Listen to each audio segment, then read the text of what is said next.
the way to communicate was through art. I think it took me 4 months to land a job out of university, and I worked for free. When I got there, they were working on the Brazil World Cup. If that brand then goes on to strive and become something, you've hopefully played a part in that and given them great advice along the way to do that. Welcome to the Leeds Creative Folk podcast, where some of the most interesting and influential figures from the Leeds creative scene share what drives their creativity and what it means to be part of the Leeds Creative Village. My guest for this episode is Jonny O'Reardon, co-founder of the Brand Federation and former creative director of Works.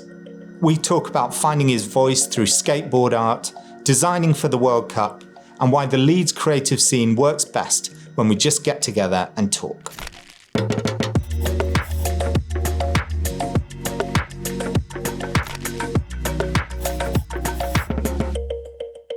Were you a creative kid? Yeah, I think it's the only thing I had is dyslexic, but I mean in the 80s where it wasn't recognised, you were probably just deemed as a bit of a thickie, right? That's kind of the way, not that you can say that now, but that was kind of where you were pushed, like he's not good at stuff.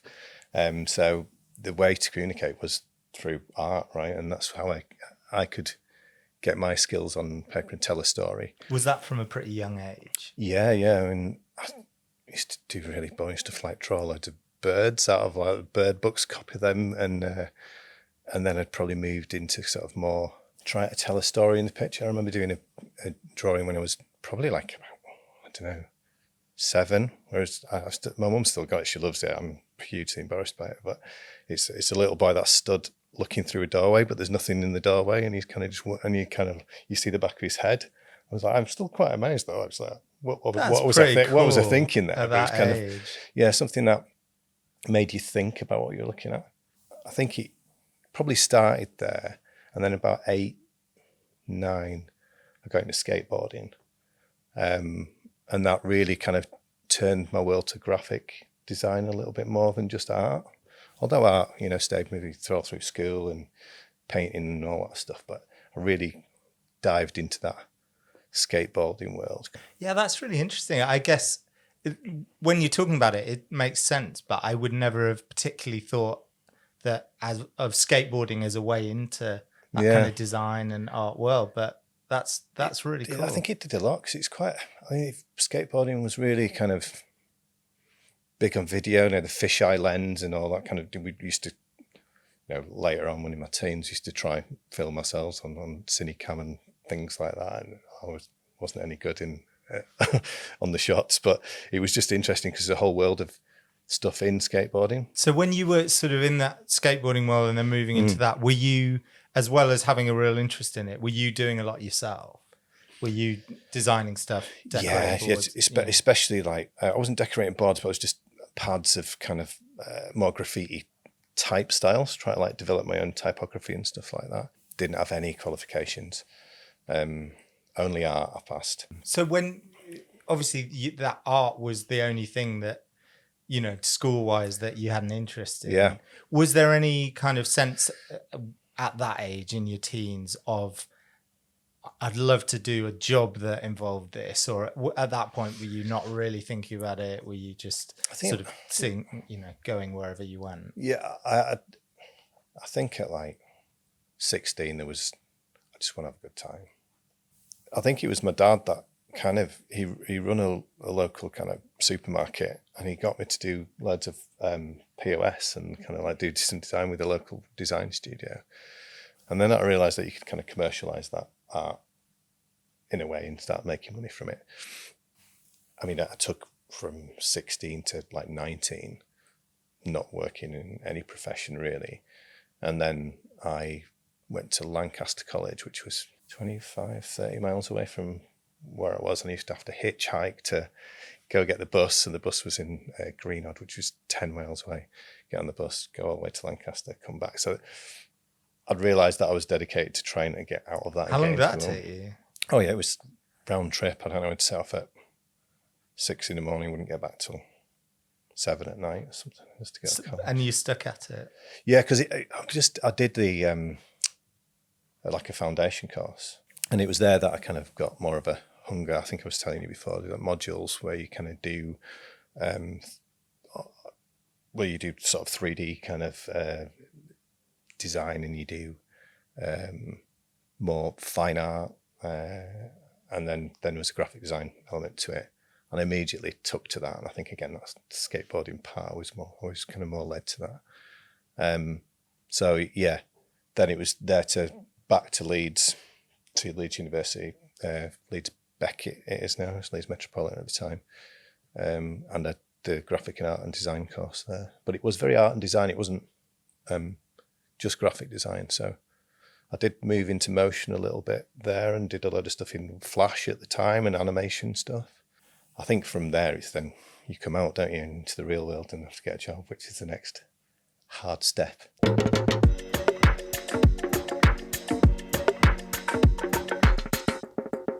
At some point during that process, had you kind of thought, right, design, graphic design, that's what I want to do, that's the kind of, or is it that felt like the obvious kind of next step? I think because I'd taken that hiatus for so long, and I'd gone to the kind of extreme of not having any idea.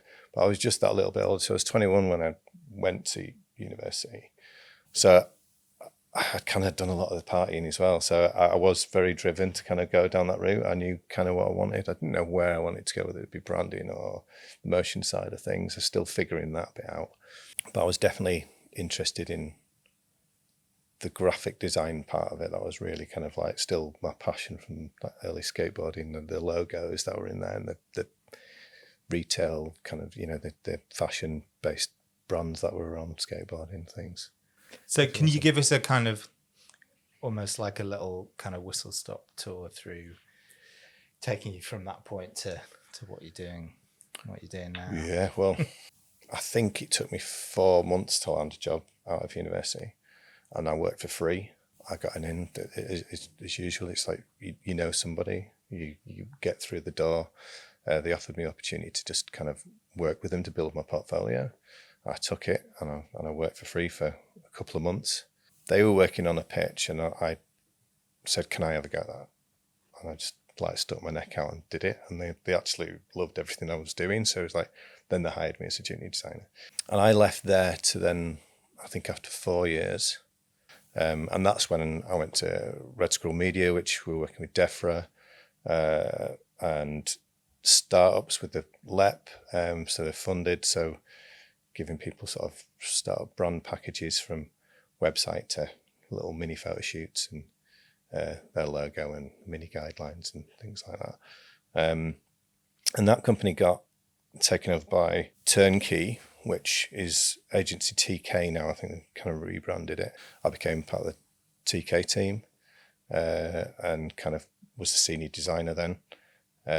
So I was signing off artwork and signing off stuff for Rich, who's the creative director, but he was involved in projects and often on photo shoots. So I was kind of probably the lead creative there for a while. And I then went to work at the work. And although I was into sport, it was not kind of like where I was driven in design whatsoever. But I just thought it was a great mix of illustration and graphic design and branding. There was a motion team there doing exciting stuff. So he was giving me a lot, and I looked at the work and I thought, I can add a lot to this. Right? I can bring a lot to the table, which I think is important as well. I mean, when I got there, they were working on the Brazil World Cup identity. So the jobs were always very different. So the Brazil World Cup emblem or logo for the World Cup was designed by a kid in Brazil, school kid. Oh, wow. And it was given to like an agency then to craft to make it actually work. And that was you guys. That was on Kirkstall Road in Leeds. Yeah, that's crazy. Isn't it? Can I ask you a question from a sort of creative point of view? Obviously, you've worked on something of that kind of scale, which is, global events. Yeah. Presumably a huge number of stakeholders involved in that process. Yes, in various different ways. From a sort of, I guess, just purely from a creative experience point of view, I know you mentioned to me earlier that you've recently worked on some kind of brand identities for kind of small startups Yeah. and whatever. How do those two things compare? Because I guess, on the face of it, there's such huge differences in the kind of scale and the processes and whatever. How do you find those kind of two sides of that coin? There's less people to please at the lower level, right? There's kind of less process in terms of sign off. But then you got to look at the job of that is. I mean, there's a tourism aspect to a World Cup, so you've got the local organising committee, the LOC, who are an important voice in that. You've got FIFA, who are trying to progress football, that are an important voice in that. You're, as a design agency, trying to bring FIFA forward in design and kind of do something exciting, and you've got to be culturally relevant to that country. It's a much bigger job in terms of like trying to get the smaller wins is what I'd say in the bigger stuff. You kind of, you've got to be resilient to the change and kind of just be part of making agreements to what's the best way forward and be open to that, because there is going to be a lot of changes from that initial idea and story that they always buy into a pitch stage to what it ends up being. The stuff that I'm working now with the startups is great, right? Because you're still getting inside what's right for their business and how their tone comes across and what their story is. And it's the same job at that ideation point. I think it's how it changes from that point onwards. You probably still stay true to what you put forward at the beginning and what you agreed in them than you do with the others. I think that's probably the only difference, really. You still do the thinking and how it talks to the audience and try to understand all that stuff is still key for all brand identities. I always find that interesting because I guess because of running a business and whatever, often kind of feel like the kind of dream projects are the bigger scale projects, whether it's for a bigger brand or just, bigger budget to work with or whatever. And often those projects are great and there's a lot of excitement in those. A lot of bragging rights. And so, exactly. Yeah. Well, and that is definitely a big factor, isn't it? But then sometimes the kind of small you're working with a little local organization or a charity or something like that. They feel better. Yeah. Actually, they feel better because I think you're often it feels like your creative input carries a level more weight. So therefore you got a bit more creative freedom, I suppose. And then also the kind of impact of it is more tangible in some ways. It's more immediate, I suppose. And from a kind of just sort of creative experience point of view, there's something particularly rewarding about that. Yeah, 100%. I think you're definitely right in the sense that I don't think that FIFA and UEFAs didn't value our opinion because we wouldn't have been hired for the job. But because there's so many people in the process, there's always someone with a higher opinion that rules that opinion out, which is why I said you've got to, ebb and flow with the decision making and come up with new answers to the same problem. Ones you might have thought you've solved already. But when you're at kind of that, startup side, you're advising them and they're taking on your advice because they know that you're the right person for the job and they trust you because they're not in that world. But also, like you say, there's a bit of more of a reward in it. If that brand then goes on to strive and become something, you've hopefully played a part in that and given them great advice along the way to do that.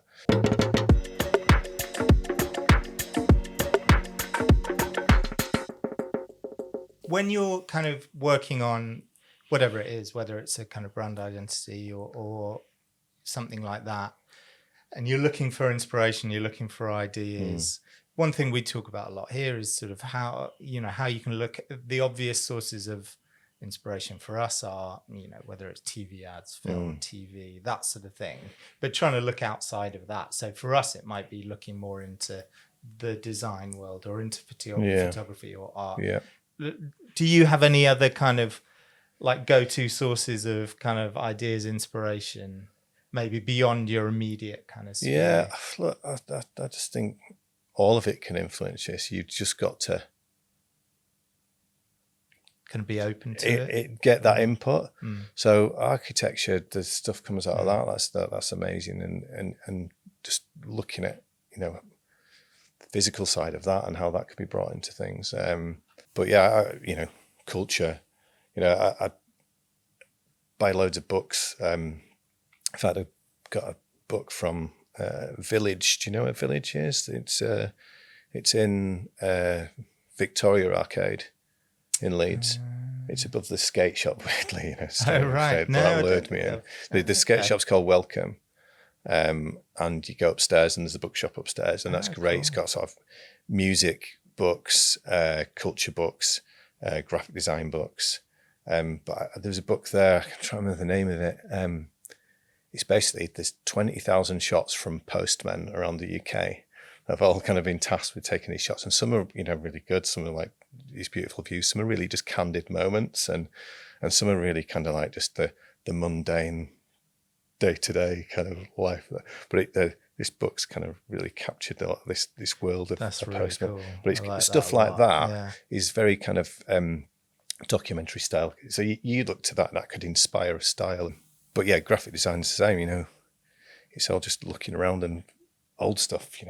Going back to that inspiration question, if you find yourself kind of stuck with a sort of creative block, do you have any sort of go-to either places or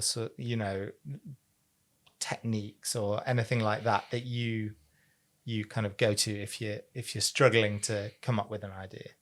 I think just a power hour is always good, right? Just go, right, just scrap, forget everything and just create anything on the screen. Just do that for give yourself 20 minutes and do another one, 20 minutes and do another, and just and then you kind of get some kind of inspiration of a thread. That's always good. Sometimes getting out, going for a walk and having a look about. Open your eyes to the world and what's about you, and you find little pieces or glimpses that just give you that space. That's a huge one for me. I think getting outside, I think, is brilliant in itself, but also just getting out of the space that you're in. Yeah, 100%. Being in a different space, different kind of, because it just switches your mind into other people. There's many people that you can talk to as well. Don't just sit insulated in your own thoughts. Stand up, walk around the room. Lots of people can have ideas. It doesn't matter whether it's the guy rolling out a World Cup kind of, I don't know, really mundane thing that he's doing. I'm sure he wants to have a different conversation to the account handlers or the MDs. Just recycle the idea, see what other people start to say, and that one spark can just change your kind of thinking and path. I don't really have them as go-tos. I just kind of just take a breath, put it down, pick it back up in a bit. If you could have any other kind of creative job, in whatever sphere, what would you have? I'm gonna have to go with skateboard designs. It's gonna have to go back to that. But film direction would be brilliant. But I don't think I'm that side of storytelling. What is it about film directing that appeals to you? Just being able to have. Even writing that kind of felt, creating a whole piece that's 2 hours long that you've had involvement in, from the writing to the creation and direction of the aesthetic of the way that's filmed and everything like that would be a very rewarding thing, I think.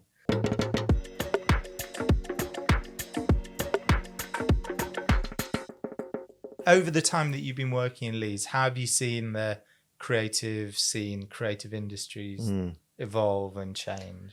It was kind of, there was the big name players like Brahm, IMA, JDA was one of them, Propaganda. So that it was a big kind of brand agency scene. I think that definitely shifted towards more of a digital scene in Leeds. But the digital scene really took off, and I know Leeds Digital Festival, I'm not sure how long that's been going, it'd be a while now. Stuart Clark set that up, and there's a very much tech side to that as well. So tech and digital really kind of has kind of come to the top versus the kind of the old agency, although there was still, you know, big ones. IMA obviously merged with Home were a big one. So there's still that in Leeds, but I think the pendulum definitely swung towards digital. We were talking about this before. I think it'd be great to kind of mix that up a little bit more and kind of get a more of a level playing field for everyone, because I still think there's plenty of boutique agencies out there and production agencies out there and post-production agencies out there that probably Leeds don't shout about as much. That'd be a nice thing to see in the city, I think, for it to rise up creatively even further. For someone who doesn't know anything about All in Leeds, which obviously you've been like really sort of heavily involved in right from the outset. Yeah. Just sort of tell us what is. Well, it was just I think the council got together a bunch of agencies to say how can the creative sector help us shout about Leeds as a city. A group of agencies came up with the idea. Ours wasn't one of them. It was writing a love letter to Channel 4, and then it was kind of part of that to get this wider group, and then for everybody to put it on their social channels. So I think 200 agencies signed up to it, and 200 agencies posted, and it was great. This kind of like collective force to kind of like get. I mean, everybody wanted to get in front of Channel 4. Let's not mistake why everyone got involved, but the outcome was we'd all kind of connected, and we all had a few beers, and one of the agencies that just posted originally, and we all met in Banyan, I think was the first one, and it was just these conversations like, well, you guys do that, and you guys do Unilever, Adidas, World Cups, like connecting these dots, like, whoa.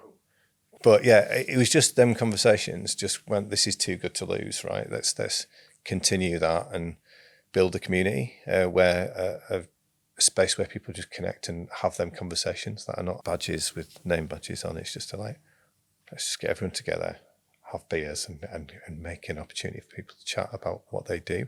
I feel reluctant to ask you because it feels like the only thing that anyone ever talks about, but the impact of AI on the industry, and obviously it's changing so fast and moving so fast that it's hard to make any sort of concrete predictions. Do you have any sort of instinctive sort of sense of how it'll impact your work over the next few years? I think change is going to happen always.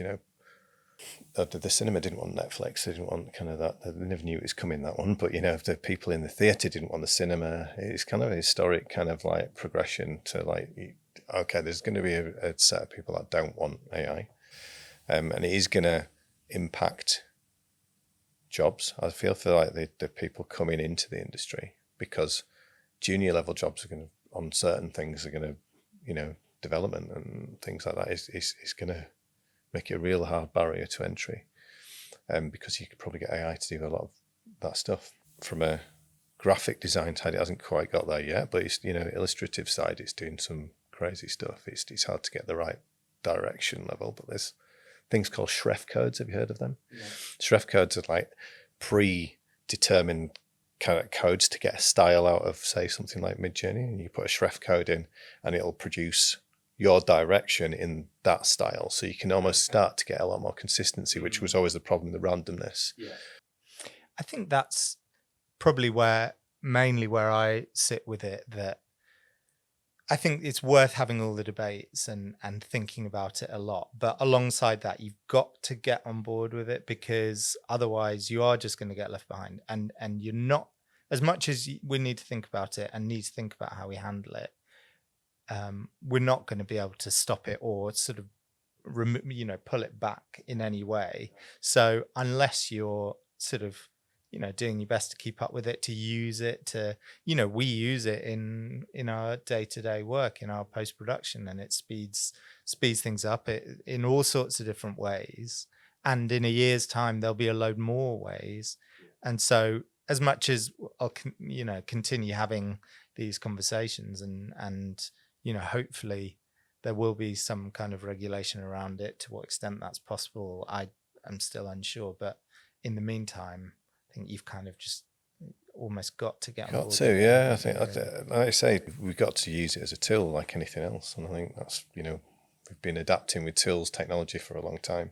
Right, I've got a set of quick fire Leeds related questions. What's a hidden gem in Leeds? I really like the street art that's kind of emerging in Leeds, and there's kind of like there's new little pockets of them I find all over the place. And that was part of East Street Arts that kind of started doing that, A City Less Grey. Who is a Leeds creative that you think people should know about? I always really liked Cy Scott. I grew up with Cy Scott. I didn't know I grew up with Cy Scott till I met him again in working life. He drew a lot of animals, and they kind of like he does these kind of circles. He's kind of really detailed, but it's all hand drawn. He did a lot of work with Orange with the phone guys, and he did stuff with Arsenal, and he'd done stuff with Nike and things like that. But it was his original kind of like art prints that he was selling that I always think were amazing. Not a lot of people know about Cy. If you had to describe Leeds in 3 words, what would they be? Underrated. The best. That's great. What flavour of ice cream would Leeds be if it were a flavour of ice cream? Maybe it's a pistachio gelato. You know what I mean? It's got lots of flavour. It can be a bit too much if you have like when it gets a bit too much. Where do you go in Leeds to feel inspired? The great thing about Leeds, I think, is there's lots of rural spaces around it. And I think, again, getting out, clearing your head, going for walks, seeing nature is always usually inspiring. Great. Thank you very much for doing that. Really, really appreciate it. Yeah, no, it's been good. Yeah, it's good to have a chat.